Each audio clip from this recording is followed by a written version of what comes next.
बिस्मिल्लाहिर्रहमानिर्रहीम, अस्सलाम वालेकुम। आज के लेक्चर में हम लोग डिस्कस करेंगे कॉम्प्रिहेंसिव एग्जाम्पल में example number 21 accounting for NPO. इसकी रिक्वायरमेंट्स में हम लोगों ने प्रिपेयर करके देनी है statement of income and expenditure account, statement of income and expenditure for the year ending 31st March 2016 and a statement of financial position as at that date supported by disclosure note on property, plant and equipment। अब देखें NPO के साथ ना उसने IAS 16 को भी थोड़ा सा मर्ज कर दिया है। तो हम लोगों ने प्रॉपर्टी, प्लांट एंड इक्विपमेंट का जो स्केड्यूल बनाया करते थे, कुछ डिस्क्लोजर नोट्स वगैरह, वो भी हम लोगों ने साथ में बना कर देने हैं। अब देखें कि इस क्वेश्चन से रेलिवेंट हमें क्या क्या इंफॉर्मेशन गिवन है। तो इंफॉर्मेशन को देखकर ही हम लोग डिसाइड करते हैं कि हम लोगों के क्वेश्चन का जो सोल्यूशन है उसका स्टार्ट हम लोगों ने कहाँ से लेना है। लेकिन सबसे पहले आप लोगों ने अपने पास statement of income and expenditure एक पेज के ऊपर ये चला जाएगा आपके पास, और सेकंड पेज के ऊपर आप लोगों ने स्टेटमेंट ऑफ फाइनेंशियल पोजीशन को अपने पास बना लेना है। फिर नोट के लिए कहा तो थर्ड पेज पे चले जाएं और प्रॉपर्टी, प्लांट एंड इक्विपमेंट का नोट बना कर देते हैं। तीनों क्वेश्चन, तीनों उसकी जो रिक्वायरमेंट्स हैं उसको एट अ टाइम जाके फिल करने की आदत डालें। किसी एक स्टेटमेंट के ऊपर फोकस नहीं करना, अदरवाइज ठीक तो कर लोगे, लेकिन ये है कि जो शॉर्ट टाइम ड्यूरेशन के अंदर हम लोगों ने मैक्सिमम मार्क्स ऑब्टेन करने होते हैं ना, तो हम लोग वो नहीं कर पाते। तो इसीलिए तमाम स्टेटमेंट्स के फॉर्मेट्स आप लोगों के पास होने चाहिए, और इसके लिए स्पेस बहुत ज्यादा भी छोड़ने की जरूरत नहीं होती। क्वेश्चन को देखकर अब आप लोगों को आइडिया हो जाना चाहिए कि कितनी स्पेस जरूरी है। अब यहाँ पर देखें हमारे पास कहते हैं following receipts and payments accounts मौजूद हैं for the year ending 31 March 2016। Opening balance, यहाँ से क्लोजिंग बैलेंस का पता चल गया। सब्सक्रिप्शन रिसीव की, functions for fund raising, sale of land, bank interest, bequest, legacy वगैरह जो हमें मिली, एंड सन्ड्री इनकम, साथ में फंक्शंस फॉर फंड रेजिंग। अब ये अगर पेमेंट साइड पे आ रहा है ना, इट मींस दैट जो फंड रेजिंग के लिए हमने फंक्शन किया था उससे जो रेवेन्यू जनरेट किया वो 367 का किया, और उसके जो एक्सपेंसेस वगैरह हुए थे वो 305 के हुए थे। ऑलराइट, नेक्स्ट देखें रिपेयर्स टेलीफोन। अब ये देखें उसने ग्रॉस अमाउंट ही लिखी हुई हैं फंक्शंस के लिए। अब साथ में repairs telephone, extensions of club house, अब ये हमारे पास नॉन करंट एसेट के तौर पर आ जाएगा। Furniture, heat and light, salary and wages, sundry expenses. First requirement देखें सब्सक्रिप्शन रिसीव्ड इंक्लूड्स ₹65,000। अब इसकी बात कर रहे हैं कि ये जो टोटल अमाउंट आप लोगों ने रिसीव की है इसमें 65,000 आपके पास which had been in arrears at 31 March 2015। अब हम लोग कौन से ईयर में मौजूद हैं? तो मतलब ये कि वो आपसे कह रहा है कि ये आपके ओपनिंग बैलेंस है, लेकिन ओपनिंग कौन सा? रिसीवेबल्स, ओपनिंग रिसीवेबल, ये 65 आपके पास मौजूद है जो अब आपने रिसीव कर लिए हैं। And ₹35,000 which had been paid for the year commencing 1 April 2000। मतलब ये नेक्स्ट ईयर से ताल्लुक है हमारे पास, तो ये हमारी लायबिलिटी है कि हम लोगों ने सब्सक्रिप्शन इन एडवांस रिसीव कर ली है। फिर हमारे पास आया land sold had book value of rupees. तो यहां पर देखें उसने हमें क्या कहा था, सेल ऑफ लैंड 1600, जबकि उसकी बुक वैल्यू कितनी है 500, तो 1100 का इसके ऊपर आपको गेन हो गया। ऑलराइट, नेक्स्ट देखें there are no conditions attached to bequest, किसी किस्म की कोई कंडीशन नहीं है, तो वो सारी की सारी ही हमारी इनकम रिकॉर्ड हो जानी है। फिर आए एक्रूड एक्सपेंसेस पर, heat and light, wages, telephone, opening and closing आप लोगों को बता दिया गया। Depreciation is to be charge on original cost, it means that straight line method हम लोगों ने यूज करना है of assets appearing in the books at 31 March 2016 as follows. Building 5%, furniture and fittings 10%, fixtures and fitting 10%, furniture 20%। और उसने कहा था cost के ऊपर है तो स्ट्रेट लाइन मेथड हम लोगों ने यूज कर लेना है। नेक्स्ट हमें कहा गया the following balances are from the clerk's books at 31st March 2015। हम लोग कौन से ईयर में मौजूद हैं? 31st March 2000। तो मतलब ये सारे के सारे हमें ओपनिंग बैलेंसेस के बारे में पता चल गया है कि ये ब्रॉड डाउन बैलेंसेस है हमारे पास। लैंड एट कॉस्ट है, बिल्डिंग है, बिल्डिंग की cumulated appreciation, fixers and fittings की कॉस्ट, फिक्सर्स की क्यूमुलेटेड एप्रिसिएशन, फर्नीचर की कॉस्ट उसकी क्यूमुलेटेड एप्रिसिएशन, फिर सब्सक्रिप्शन। अब ये क्लोजिंग बैलेंसेस बता रहे हैं, हालांकि एक सब्सक्रिप्शन का क्लोजिंग बैलेंस उसने हमें ऊपर बता दिया जो हम लोगों ने सब्सक्रिप्शन इन एडवांस दी थी। साथ में कहते हैं सब्सक्रिप्शन इन एरियर्स जो हमारे पास मौजूद हैं including ₹15,000 irrecoverable members had immigrated. अब सब्सक्रिप्शन इन एरियर्स ये कब की बता रहे हैं? 2015 ओपनिंग बैलेंस है भाई, आपने यही अमाउंट लिखनी है 80, लेकिन बाद में जाके सब्सक्रिप्शन में से 15 आपने लेस कर देना, मतलब सब्सक्रिप्शन की क्रेडिट साइड पे जाके आप लोगों ने लिख देना। इसको यहाँ पर एडजस्ट करने की जरूरत नहीं है आप लोगों को।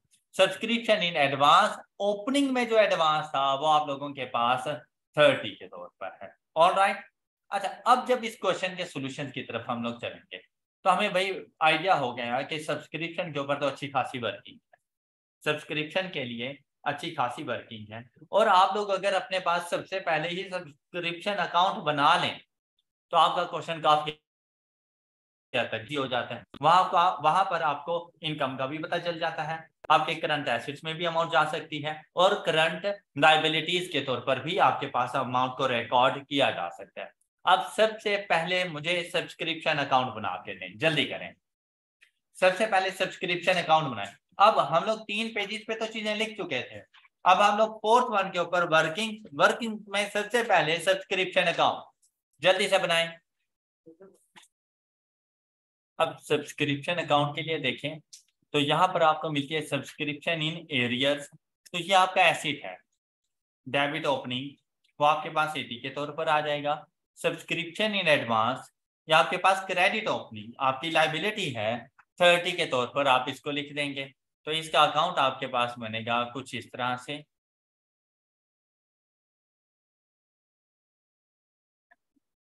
एटी यहाँ पर आ गया। मैं अब डिस्क्रिप्शन नहीं लिख रहा तो आपको पता है डिस्क्रिप्शन के बारे में। यहाँ पर हमारे पास 30 आ गया। उसने कहा इस 80 में से ना जो 15 है ना वो बैड डेट है, इररिकवरेबल, तो आपने बैड डेट रिकॉर्ड कर देना है। फिर इस सब्सक्रिप्शन से रेलिवेंट और इंफॉर्मेशन आपको ये देखें यहाँ से मिली, कहते हैं रिसीव्ड इंक्लूड्स। तो देखें हम लोगों ने रिसीव कितनी की ड्यूरिंग द ईयर सब्सक्रिप्शन 293। जब रिसीव की तो कौन सी साइड पर जाएगी? क्रेडिट साइड पर 29, ये कैश की फॉर्म में आपने रिसीव कर दी। फिर इसकी फर्स्ट एडजस्टमेंट देखें, receive include 65,000 which had been in arrears at 31st March 2015। तो यहाँ पर आपको कौन से बैलेंसेस दिए थे? ये भी 31st March 2015 के। लेकिन यहां पर देखें subscription received includes 65,000 which had been in arrears at 31st March 2015। तो देखो एरियर्स में थे कितने, उस समय से 65 रिसीव हो चुका है, 80 में से 65 रिसीव हो चुका है। इट मीन्स दैट के 25 अभी भी इन एरियर्स है। 25 या 15 अभी भी इन एरियर्स में है 80 में से, और वो जो 15 है वो रिकवरेबल हो चुके हैं। क्लियर? इन केस अगर ये रिकवरेबल ना होते तो वो 15 मेरे क्लोजिंग बैलेंस के तौर पर आते। क्लियर? लेकिन वो रिमेनिंग 15 हमारे इरिकवरेबल हो गए। तो देखो 80 में से 65 रिसीव हो गया, 80 में से 65 रिसीव हो गया, 15 बैड डेट हो गए। तो क्या 80 का बैलेंस कैंसिल हो नहीं गया? बस इसकी कोई एडजस्टमेंट मजीद नहीं करनी, बस 65 को कहीं पे रिकॉर्ड नहीं करना था। अगर ये 80 ना गिवन होता तो मैं यहाँ पे फिर 65 लिखता कि शायद ओपनिंग 65 था और वो हमें मिल चुका है। ऑलराइट, फिर देखो आपसे कहता है and 35 which had been paid for the year amount commencing 1st April।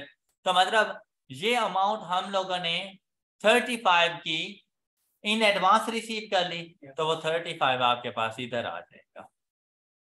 अब जाकर जैसे इसको सॉल्व करेंगे तो आपके इनकम एंड एक्सपेंडिचर अकाउंट में कितनी अमाउंट जाएगी?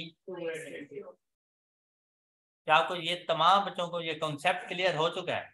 अब ये आपने अपनी इनकम के तौर पे लिख देना है और अपनी लायबिलिटी 35 सब्सक्रिप्शन इन एडवांस, और आपके पास ऐसे कुछ भी नहीं है सब्सक्रिप्शन से रहता है।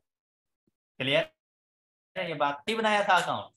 अच्छा, अब 2860 ये देखें, एंड करंट लायबिलिटीज में 35। ऑलराइट। अच्छा, अब यहां पर जैसे ही क्वेश्चन में पहुंचे ना, अब भाई आप इजी चीजों की तरफ भी जा सकते थे। आपको क्या चीज यहाँ पे गिवन थी? Receipts and payments account. Okay, अच्छा यहां से मुझे पता चल गया मेरा कैश का बैलेंस कितना है, 2402। ये आपके करंट एसेट्स के तौर पर चला जाएगा, cash and bank balances 2402 current assets 2402। Alright. अच्छा फिर देखें, आपको यहां पर आपके सारे फिक्स एसेट्स के बारे में इंफॉर्मेशन दे दी। आप बताएं क्या आपको IAS 16 नहीं आता? आता है। तो फिर उसके लिए अगर आप लोग देखें क्या यहाँ पर सबसे ज्यादा इजी नहीं हो सकता था ये, क्योंकि इसके मार्क्स सबसे ज्यादा होने हैं, और अगर आप ये एडजस्टमेंट कर लें अच्छे खासे मार्क्स गेन कर लेंगे। अच्छा, इस एडजस्टमेंट में है ही क्या हमारे पास? एक लैंड मौजूद है, पहला एसेट, दूसरा एसेट, तीसरा एसेट, चौथा एसेट। अब लैंड को भाई हम लोगों ने डेप्रिशिएट नहीं करता। लैंड ओपनिंग मेरे पास 4000 की है, मैं सिर्फ जाऊंगा, सिर्फ इतना देखूंगा कि भाई लैंड में कोई डिस्पोजल या एडिशन तो नहीं। उसका पता कहां से चलेगा? रिसीव्ड एंड पेमेंट अकाउंट के पास। जैसे ही हम लोग यहां पे गए ना, मुझे पता चला कि लैंड को सेल कर दिया हमने। Got it? सेल किया तो पूछो कितने की थी ये लैंड? कहते हैं 500 की थी। अमाउंट ₹1000 लिख रहे हैं ना हम लोग, तो ये 500 की थी। फिर एक मतलब पेमेंट साइड से भी देख लो कि कोई लैंड हम लोगों ने परचेज तो नहीं की, लैंड के बारे में कोई बात नहीं है। तो भाई ऐसा नहीं हो रहा कि जैसे मेरे पास ओपनिंग बैलेंस कितने का था, उसमें से 500 की मैंने सेल कर दी, बाकी कितनी रह गई? 3500। लैंड को जाके 3500 हम लोगों ने रिकॉर्ड कर देना है। अच्छा, ये हम लोग ये एसिड बना रहे हैं ना, ये देखो ये 500, इसमें से 4000 ओपनिंग और 500 इसमें से डिस्पोजल, और ये सारे ओपनिंग बैलेंसेस मुझे यहां से मिल गए। 4000, 3200, 470 एंड 380। अब अगर उसने आपसे डिस्क्लोजर नोट पूछे थे, क्या आपको लगता है उसने 1-2 मार्क्स रखे होंगे इसके? एट लीस्ट भी अगर हुए ना तो 5 to 6 मार्क्स होने हैं। तो आप देखें, यही ओपनिंग बैलेंसेस आपने सबसे पहले यहाँ पे लिख लिया, एंड पे टोटल आ जाएगा। एक्यूमुलेटेड डेप्रिसिएशन ये भी ओपनिंग इसका है नहीं, और बाकियों का ओपनिंग हमारे पास क्या है? यहाँ पर देखें 860, 82, 164, ऐसे ही है ना। अब देखें, इसको आप ऑलरेडी एडजस्ट कर चुके हैं, इसको आप ऑलरेडी एडजस्ट कर चुके हैं। एक्यूमुलेटेड डेप्रिसिएशन के आप जैसे ही ओपनिंग्स जाकर अपने पास लिखेंगे तो उसने आपको जितनी ये वाली इंफॉर्मेशन दी थी, ये सारी की सारी अकाउंट फॉर हो चुकी है। मतलब आप ये समझ लें जैसे आपके क्वेश्चन में ये पॉइंट अब है ही नहीं, अब आपके पास सिर्फ ये वाला क्वेश्चन है। ऐसे ही है ना। अब आपने देखा यहां से आपको लैंड का पता चल गया कि भाई 500 की सेल की, ये आपने जाके रिकॉर्ड कर दिया। फिर सेल कितने में हुई थी, कितने की, गेन आया कितने का, जाके इनकम के तौर पे रिकॉर्ड कर दो, 1100 का gain on sale of land. Alright. अच्छा, अब लैंड के बारे में सारी स्टोरी खत्म हो गई। उसके बाद देखें कि क्या कोई सी और एसिड की बात हुई? फंक्शंस, इंटरेस्ट, इसमें कोई नहीं है, मतलब सेल, डिस्पोजल और किसी का नहीं हुआ। परचेज को देख लेते हैं। परचेजेस के लिए गए, functions, repairs, extension, club house, club house है तो मतलब बिल्डिंग का पार्ट बन जाएगा ना बेटा। एक्सटेंशन इंप्रूवमेंट्स कैपिटलाइज हो जाती हैं, तो ये आपके पास 600 एडिशन के तौर पर, फर्नीचर 135 के साथ आ जाएगा। ये आपने जाके फौरन अपनी एडिशन रिकॉर्ड कर देनी है। 600 बिल्डिंग में और फर्नीचर में। क्या इसमें कोई और चेंज है? आपने ये क्लोजिंग बैलेंसेस लिख लिया। अब देखो कितना इजी काम है आप लोगों के लिए। फिर आप लोगों ने आगे से डेप्रिसिएशन एक्सपेंस की कैलकुलेशन करनी है, क्योंकि कोई रिवैल्यूएशन तो है नहीं ना कि आप लोगों को बहुत ज्यादा इसमें कॉम्प्लेक्सिटीज का शिकार होना पड़े। अब क्या है, वन बाय वन। लैंड में डेप्रिसिएशन वैसे ही नहीं है, वो 3500 के साथ आ जाएगा। फिर हमारे पास बिल्डिंग के बारे में क्या डेप्रिसिएशन रेट था हमारे पास 5%, तो 5% कॉस्ट के ऊपर मौजूद था, तो ये आपके पास कॉस्ट का बैलेंस 3800 का 5%, ये देखो ये 190, ये क्यूमुलेटेड डेप्रिसिएशन और उसका WDV। फिर आपके पास फिक्सर्स के लिए कितना था 10%, तो 470 का 10%, तो ये क्लोजिंग बैलेंस आ गया और ये इसकी WDV आ गई। फिर हमारे पास फर्नीचर के लिए 20%, 515 का 20% हमने फाइंड किया 103, ये डेप्रिसिएशन एक्सपेंस और ये उसका एक्यूमुलेटेड डेप्रिसिएशन का टोटल और ये उसकी कैरिंग अमाउंट 248। अब भाई यहां से ये आपका एक्सपेंस चला जाएगा, depreciation expense for the period, income expenditure account में, और ये वाली टोटल अमाउंट आपके पास आपकी स्टेटमेंट ऑफ फाइनेंशियल पोजीशन में चली जाएगी, PP वर्किंग 16839 ये, और इससे रेलिवेंट आपने डेप्रिसिएशन एक्सपेंस 340 जाके रिकॉर्ड कर दिया। कोई इशू और क्लियर? अच्छा, अब अगर आप लोग गौर से देखें तो भाई ये देखिए, जैसे क्वेश्चन में ये है ही नहीं, ये भी हमारा कंप्लीट हो चुका है। फिर आए हम लोग यहां, तो इसमें सब्सक्रिप्शन की बात हो गई। फंक्शंस से जो आप लोगों को अर्निंग आई 367, क्या इससे रेलिवेंट कोई एडजस्टमेंट्स में बात कही उसने? तो भाई ये 367 ही इनकम और इससे रेलिवेंट ये एक्सपेंसेस का पार्ट बन जाएंगे, तो एज इट इज जाके लिख दें ग्रॉस अमाउंट के ऊपर 367 एंड 305। ऑलराइट, फिर वन बाय वन चलते जाएं। अब ये इसको रिकॉर्ड कर दिया। बैंक इंटरेस्ट इनकम, कोई और बात थी इससे रेलिवेंट? बैंक इंटरेस्ट से रेलिवेंट और कोई बात नहीं थी। यहां पर heat light wages and telephone के बारे में, telephone heat and light wage, इसके बारे में एडजस्टमेंट्स हैं, तो हम लोगों ने इसका ख्याल रखा कि इसको मैंने जरा अकाउंट फॉर करना है। बैंक इंटरेस्ट इनकम साइड पर है, एज इट इज जाके लिख लो। उसके बाद बिक्विस्ट, कोई कंडीशन अब इसके ऊपर साथ अटैच नहीं थी, फौरन इसको अपना रेवेन्यू बना दो। क्लियर? अगर सपोज की कोई कंडीशन होती है कि भाई इसको आपने अगले 5 साल तक अपनी इनकम बनाना है, तो फिर हम लोग इसको रेफर कर जाते हैं 255, इसको डिवाइड बाय 5 करते, जो अमाउंट आती वो हम लोग अभी इनकम बनाते, फिर करंट पोर्शन की इनकम, फिर नॉन करंट पोर्शन की इनकम। ओके, अच्छा अभी के लिए क्या करेंगे, इनकम एक्सपेंडिचर अकाउंट में, और ये 60 का इंटरेस्ट भी यहाँ पे मौजूद है। फिर सरेंडर इनकम के बारे में कोई इंफॉर्मेशन नहीं दी गई, इसको भी अपनी इनकम बना दो 46। तो आपकी इनकम्स बेसिकली आपकी रिसीट्स साइड से आपको मिलनी है मोस्टली इनकम, या फिर एडजस्टमेंट, क्या अगर उनमें कोई एडजस्टमेंट है। एक्सपेंसेस आपको पेमेंट साइड से मिलने हैं, तो एक्सपेंसेस के लिए भाई repair expense 146 as it is चला जाएगा। टेलीफोन के लिए हमें बताया गया 31 मार्च 2015 है, 31 मार्च 2000, और ये क्या है, एक्रियूड एक्सपेंस। अच्छा, इतना मुझे पता चल गया है एक्रियूड एक्सपेंसेस है, मतलब मैंने पे करने हैं। लाइबिलिटीज है, तो जो 16 वाली है ये तो जाके अपनी करंट लाइबिलिटीज में लिखो। आपकी करंट लाइबिलिटीज कितनी की आ जाएंगी यहाँ से, भाई ये तो फौरन जाके लिख लेना ना, बगैर किसी एडजस्टमेंट का सोचे। आपके पास एक्रूअल्स, ये एक्रियूड एक्सपेंसेस 64 के चलेंगे। अब अलग अलग भी लिख दो तो कोई फर्क नहीं पड़ता, मतलब आप लोगों ने लिख लेनी है ये। अच्छा, नेक्स्ट जाकर अगर आप लोग देखें, आप इनको एडजस्ट करते हैं। अच्छा, वैसे आप लोग अकाउंट बना के एडजस्ट कर सकते हैं, अकाउंट्स बनाएंगे तो आप लोग एडजस्ट कर सकते हैं, लेकिन अगर एक्सपेंसेस का सपोज मैं अकाउंट बनाऊं तो बताएं एक्रूड ओपनिंग कौन सी साइड पे आएगा? क्लोजिंग। और जो मैंने heat and light during the year पे किया, ये कौन सी साइड पे आएगा? जो पे किया है। तो इनकम एक्सपेंडिचर अकाउंट में कितनी अमाउंट जाके चार्ज करें?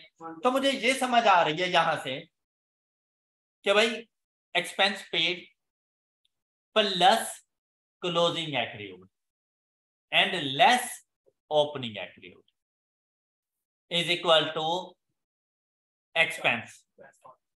Okay, expense for the period. कैसा नहीं है? ना समझ आई हो तो अकाउंट बना लेना। अदरवाइज मैं आपसे कह रहा हूं कि कैश पेड में क्लोजिंग ऐड करो, ये क्लोजिंग था, और ओपनिंग लेस कर दो, तो हमारे पास आंसर आ जाएगा 1 2 3। ये किस चीज का अकाउंट था? ये किस चीज का अकाउंट था? तो हीट एंड लाइट का एक्सपेंस कितना जाके रिकॉर्ड करें? 123।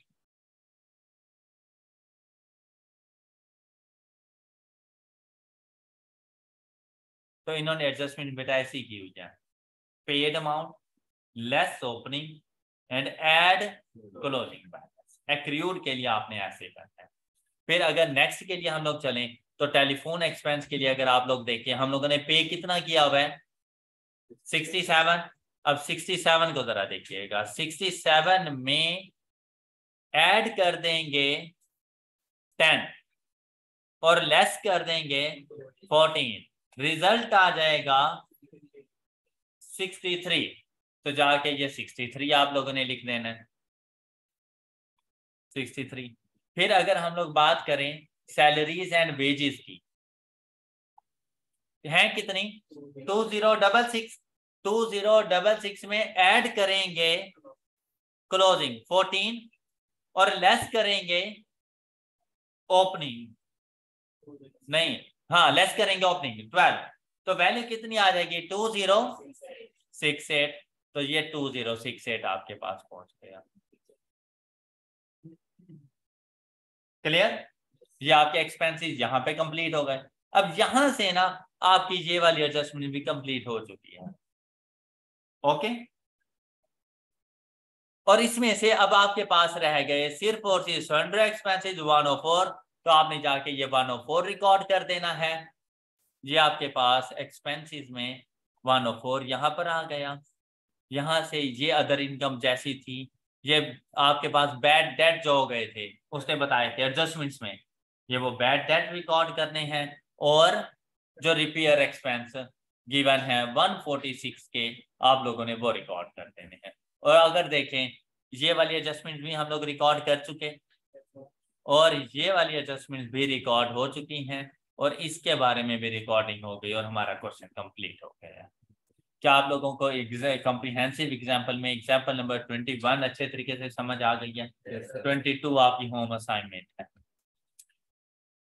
22 को अगर सपोज आप लोग देखें यहाँ पर, तो सिर्फ आप लोगों को ना ये ओपनिंग क्लोजिंग बैलेंसेस सबके बता दिए गए हैं। बहुत सिंपल सा क्वेश्चन है, हर किसी के ओपनिंग क्लोजिंग आप लोगों को बता दिए गए हैं। फिर कहते हैं following information available in respect of the year end 30 June 2015। Depreciation के बारे में बताया गया है, have been credited directly to the assets account. क्या मतलब? WDV के ऊपर एसेट का अकाउंट बनाना है, तो मतलब एक्यूमुलेटेड डेप्रिसिएशन हमें गिवन नहीं। क्लियर? फिर क्या कहता है? The rate of depreciation is building furniture and support. तो बेटा आपको ओपनिंग क्लोजिंग भी तो WDV दिए गए होंगे। जब WDV दिए गए हैं तो क्या मैं स्ट्रेट लाइन मेथड यूज कर सकता हूँ? तो यहाँ पर तो उसने वैसे बताया भी नहीं है कौन सा मेथड। तो WDV के ऊपर डेप्रिसिएशन रेट अप्लाई करूंगा तो रिड्यूसिंग बैलेंस मेथड ही होता है। क्लियर हो गई ये बात? फिर देखें, कहता है club had 600 members on June 30, 2015। हम लोग कौन सी डेट पे मौजूद हैं? तो इस दिन तो जून 30, 2015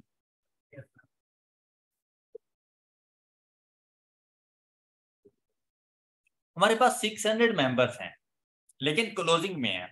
अब पता नहीं ओपनिंग में भी इतने मेंबर्स थे नहीं थे, या ड्यूरिंग द ईयर हमें कितने मेंबर्स ने ज्वाइन किया। अब क्या कहता है? कहता है no fresh members were admitted during the year. मतलब कोई नया मेंबर हमारे क्लब में नहीं आया। हाँ, हमने इतनी अच्छी सर्विसेज प्रोवाइड की हैं कि 10 लोग हमें छोड़ के चले गए। क्या हम मतलब कि भाई ओपनिंग में 610 थे, जब साल का स्टार्ट हुआ है ना उस टाइम पर हमारे पास मेंबर्स कितने थे? 610। 10 लोग हमें छोड़ गए, क्लोजिंग में कितने मौजूद हैं? 600। क्लियर? कहता है the club left the club on January 1, 2005। जबकि हमारा अकाउंटिंग ईयर एंड कब हो रहा है? हाँ, 30 जून। तो बेटा वो 6 मंथ के लिए तो अपनी इनकम देंगे ना। 6 मंथ जो हमारे पास हमारे मेंबर्स रहे, 6 मंथ की उनकी इनकम आएगी। अब हम लोग सब्सक्रिप्शन फी पर मंथ कितनी चार्ज कर रहे हैं? पर मंथ, ना के पर ईयर। ओके। अच्छा, बाकी क्वेश्चन अपनी जगह अलग। ये क्वेश्चन का डाटा है आपके पास, यहां से सब्सक्रिप्शन के बारे में आपको इंफॉर्मेशन मिल जाएगी कि आपके पास ओपनिंग क्लोजिंग कितना है, और सब्सक्रिप्शन के बारे में और कोई इंफॉर्मेशन नहीं है। साथ में ये लास्ट वाला पॉइंट है। मुझे जल्दी से ना सब्सक्रिप्शन अकाउंट बना करते हैं। मुझे बताएं कि सब्सक्रिप्शन इनकम कितनी आएगी, और साथ में बताएं कि मैं स्टेटमेंट ऑफ फाइनेंशियल पोजीशन में कितनी अमाउंट जाके रिकॉर्ड करूं। साथ में ये एडवांस सब्सक्रिप्शन भी इसी से रेलिवेंट है। एक सब्सक्रिप्शन रिसीवेबल, दूसरा एडवांस सब्सक्रिप्शन, और ये एडजस्टमेंट्स में से पॉइंट नंबर 2। तो सब्सक्रिप्शन के बारे में आपने मुझे अब एक्सट्रैक्ट्स ऑफ फाइनेंशियल स्टेटमेंट्स बताने हैं, जल्दी करें। अब इसका सब्सक्रिप्शन अकाउंट बनाना ना ये सबसे ज्यादा सिंपल था। ये देखो सर, एडवांस सब्सक्रिप्शन एसेट या लायबिलिटी? लायबिलिटी। लायबिलिटी का ओपनिंग कौन सी साइड पर? तो इसका क्लोजिंग। फिर सब्सक्रिप्शन रिसीवेबल्स एसेट्स, एसेट्स का ओपनिंग 326, इसका क्लोजिंग। यस। अब बेटा बात यह है कि अगर जितना भी हम लोगों ने कैश रिसीव किया होगा ड्यूरिंग द ईयर, तो वो तो सारे का सारा यहाँ पर आ जाएगा, राइट। और जो इनकम एंड एक्सपेंडिचर अकाउंट को अमाउंट चार्ज करनी है वो इधर आ जाएगी। कैश के बारे में नहीं मालूम कि मैंने ड्यूरिंग द ईयर कैश कितना रिसीव किया है, लेकिन ये जो लास्ट की एडजस्टमेंट्स है ना, इससे मुझे ये पता चल सकता है कि मैंने सब्सक्रिप्शन इनकम रिकॉर्ड कितनी करनी। अब इसको कैसे करना था भाई? 600 मेंबर्स तो वो हैं जो स्टार्ट से लेकर एंड तक आपके साथ रहे, तो उन्होंने तो पूरे साल की सब्सक्रिप्शन पे की होगी, और इनकम बनती भी फिर पूरे साल की उनके लिए। तो आप क्या करेंगे? 600 multiplied by 500 and multiplied by 12। Clear? पूरे साल के लिए। अच्छा, इज इक्वल टू 100। अच्छा, उसके बाद 10 मेंबर्स ऐसे हैं जो स्टार्ट में थे लेकिन 1 जनवरी को छोड़ गए, तो वो 6 मंथ्स के लिए हमारे पास रहे, तो मल्टीप्लाइड बाय 500 मल्टीप्लाइड बाय 6, तो ये 300। 30 या 300? 30। अब ये टोटल अमाउंट आपके पास कितनी बन जाएगी? ये वो अमाउंट है जो सब्सक्रिप्शन इनकम आपने रिकॉर्ड करनी थी अपने इनकम एंड एक्सपेंडिचर अकाउंट में। ये यहां का बैलेंस आपके पास आया 3630। अब यहां से आपने देखना है कि आपने ड्यूरिंग द ईयर कैश कितना रिसीव किया। इसके लिए कैश बैलेंसिंग वैल्यू के तौर पर आता, कितनी अमाउंट रिसीव की? 36।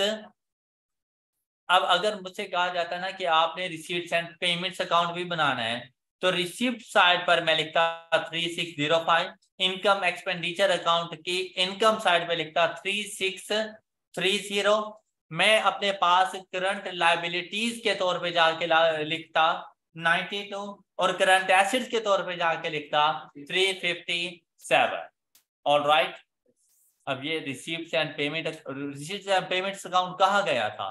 तो देखो 3605 जो हम लोगों ने अमाउंट रिसीव की 3605। इनकम एंड एक्सपेंडिचर अकाउंट की अगर बात करें तो 3630। ऑलराइट। और फाइनेंशियल पोजीशन का कहा गया है? नहीं, बस इतनी सी बात थी। इस क्वेश्चन में और कोई ऐसी मुश्किल चीज नहीं है, आप लोगों ने खुद से अकाउंट फॉर करनी है और ये क्वेश्चन आप लोगों ने अब कंप्लीट करके आना है, हो जाएगा। नेक्स्ट वाला क्वेश्चन देखें, एग्जाम्पल नंबर 23। एग्जाम्पल 23 की सबसे पहले रिक्वायरमेंट्स,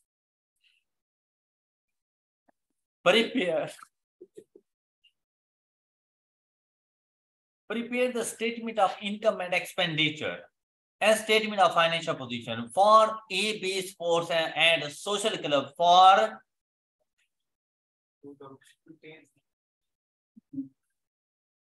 अच्छा, अब भाई क्वेश्चन को अगर इस तरह देखें तो आपको अच्छी खासी एडजस्टमेंट्स वगैरह मिल रही हैं।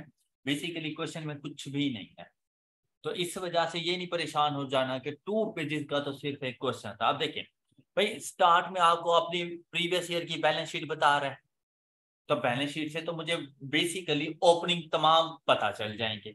इसके अलावा इसकी कोई जरूरत नहीं है कि जो चीज पहले वो मुझे शॉर्टकट मेथड में बता देता था, अब प्रीवियस ईयर की टोटल बैलेंस शीट उठाकर उसने मुझे दे दी, जिसमें मेरे पास एसेट्स में ये सारी चीजें मौजूद हैं। उसके बाद उसने इक्विपमेंट फॉर ग्राउंड मैन वगैरह, ये cost and depreciation, subscription due, net of advance वो उसने हमें बता दिया, बैंक, फिर journal funds and liabilities, accumulated funds वगैरह, फिर कुछ पेबल्स वगैरह के बारे में बात आई, फिर रिसीट्स एंड पेमेंट्स अकाउंट मुझे उसने बना कर दे दिया for the year 2015।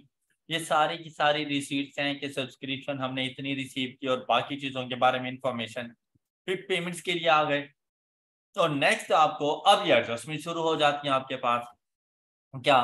You discovered that the subscription due figure at 31st December 2014 was arrived at as follows। तो देखो सब्सक्रिप्शन ड्यू कैसे, कहाँ पे थी? Subscription due net of advance, और वो कितना है? तो बेटा एडवांस तो बेसिकली मेरे लिए लायबिलिटी है ना, तो कहता है मैंने अपनी लायबिलिटी में से अपने एरियर्स को एडजस्ट किया तो मेरे पास 200 का एसिड बच जाता है। राइट, उसने अपनी लायबिलिटीज इसमें से माइनस कर दी, उसने कहा 200 है। अब यहां पर जाकर ना सिर्फ आपको वो बता रहा है कि यार ये 200 कैसे आया। कहते हैं subscription unpaid for 2013, unpaid for 2014 and subscription paid for 2015, ये उसने टोटल अमाउंट आपको बता दी। फिर कहता है कोरस्पॉन्डिंग फिगर्स एज ए 31 दिसंबर 2015 और सब्सक्रिप्शन अनपेड 2013 ये है, अनपेड फॉर 14 ये है, अनपेड फॉर 15 इतनी है, एंड सब्सक्रिप्शन पेड फॉर 16 ये अमाउंट है हमारे पास। ऑलराइट, डिफरेंट इंफॉर्मेशन दे दी। फिर आपसे कहता है subscription due for more than 12 months should be right of with effect from 1 जनवरी 2000 के 1 जनवरी 2015 वाले दिन अगर कोई सब्सक्रिप्शन 12 मंथ से ज्यादा पे ड्यू है तो आपने उसको राइट ऑफ कर देना है, उसको बैड डेट रिकॉर्ड कर देना है। क्लोजिंग पेबल्स एट 31 दिसंबर 2015 और उसमें आपके पास heat oil, sportswear, shops and cafe inventories ये शामिल हैं। साथ में आपसे कहते हैं एसिड्स बैलेंस 31 दिसंबर 2015, मतलब क्लोजिंग बैलेंस 31 दिसंबर 2015 closing balance includes heat oil, shop, sports wear, use sports wear, इसके बारे में आपको सारी इंफॉर्मेशन दे दी। और यहाँ पर ये कुछ इंफॉर्मेशन आपको दे रहे हैं इन्हीं एसिड से रेलेवेंट। अब सबसे पहली बात है सब्सक्रिप्शन की। सब्सक्रिप्शन का अकाउंट बनाएं। इस इंफॉर्मेशन को यूज करते हुए ना आप जरा सब्सक्रिप्शन का अकाउंट बना के दें। इससे पहले आपको सिर्फ 2 इंफॉर्मेशन यहाँ पे मिली, आपको बैलेंस शीट से फाइनेंशियल पोजीशन से पता चल गया सब्सक्रिप्शन ड्यू हमारे पास नेट ऑफ एडवांसेस 200 रुपीज की है, इस चीज का पता चल गया। और साथ में रिसीव्ड साइड से आपको पता चल गया कि ड्यूरिंग द ईयर आपने कितनी सब्सक्रिप्शन रिसीव की है। ये तो सबसे पहले जाके लिख लेना कि आप लोगों ने during the year 11,000 rupees receive किए हैं। अब आप जाएं, आप ये देखें भाई आप कौन से ईयर में मौजूद हैं, 31 दिसंबर 2015, आप 2015 में मौजूद हैं। अब इसको सोचते हुए ना आपने ये ओपनिंग एंड क्लोजिंग आइडेंटिफाई करो और देखो कि बैड डेट कितना होता है आपका। जल्दी अब इस सब्सक्रिप्शन को दोबारा से अच्छे से पढ़ो कि आपको क्या क्या चीजें समझ आ रही हैं, जल्दी करें।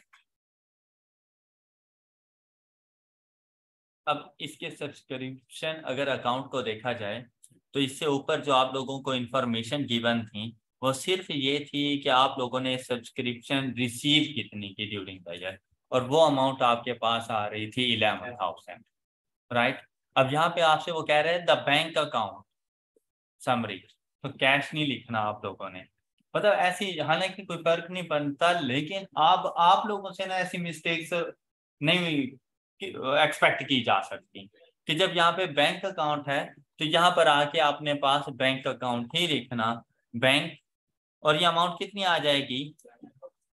अब अगर आप लोग देखें ना तो यहाँ वो बात कर रहा है 31 दिसंबर 2000 और यहाँ बात हो रही है 31 दिसंबर 2015। अब देखें भाई ओपनिंग तो 31 दिसंबर 2014 वाले मेरे पास आएंगे, तो अगर ओपनिंग्स की बात करें यहाँ पर तो मेरे पास अनपेड अमाउंट कितनी है 240 अनपेड। अनपेड है तो मेरा एसिड है या लाइबिलिटी है, एसिड है मेरे पास, सब्सक्रिप्शन अनपेड 240 यहां पर आ गया, क्लियर। ये मतलब एरियर्स में मौजूद है। और सब्सक्रिप्शन पेड फॉर 2015 कब, इन 2000, तो 2014 में एडवांस सब्सक्रिप्शन है, ये लाइबिलिटी है, तो 40 की लाइबिलिटी यहां पर आ जाएगी। ये बात क्लियर हो गई। अच्छा फिर उसने ना आपसे एक बात कही कि भाई ऐसी सब्सक्रिप्शन जिसे 12 मंथ से ज्यादा का टाइम हो गया हो ड्यू हुए, कब से, कहते ये जो इफेक्ट हम लोग लेके आ रहे हैं ना ये 1 जनवरी 2015 से लेके आ रहे हैं, मतलब क्लोजिंग बैलेंस के बारे में सोच लेना जरा। कहते उसको आप लोगों ने बैड डेट रिकॉर्ड कर देना है, राइट ऑफ कर देना है। अब जब हम लोग यहां पे पहुंचे, अब देखें इसको किस तरह से देखना था। 2013 का अनपेड कितना था, जब 31 दिसंबर 2015 में पहुंचे तब भी 13 का अनपेड कितना है 10, तो हम लोग मौजूद है 2015 के भी एंड पर, 12 महीने से ज्यादा नहीं हो गए इसे। तो ये जो 10 है ना ये मेरे क्लोजिंग बैलेंस का पार्ट नहीं बनेगा, ये 10 बैड डेट के तौर पर चला जाएगा, ये वाला 10 बैड डेट के तौर पे रिकॉर्ड हो जाएगा। ये बात समझ आ गई। 2013 का बैलेंस करता, अब 2014 में कितना था अनपेड, जबकि अभी भी 2014 का अनपेड कितना है 20।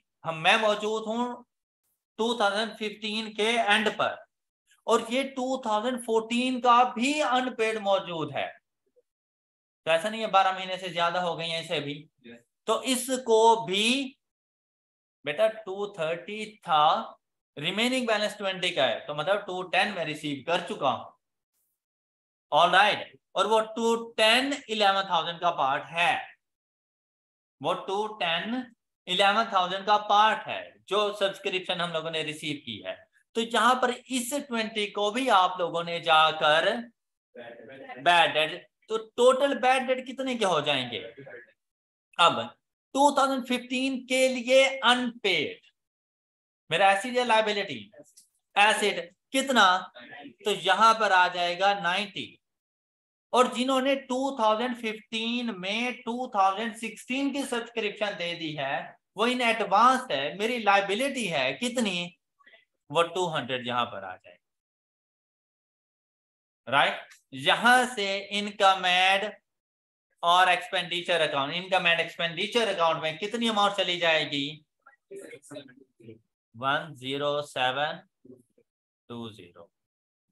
ये अब अगर आपसे कहा जाए रिसीट्स एंड पेमेंट अकाउंट, तो आपने रिसीट साइड पर 11,000, जबकि वो बना के उसने खुद दिया हुआ है, रिसीट एंड पेमेंट अकाउंट खुद बना के दिया हुआ है।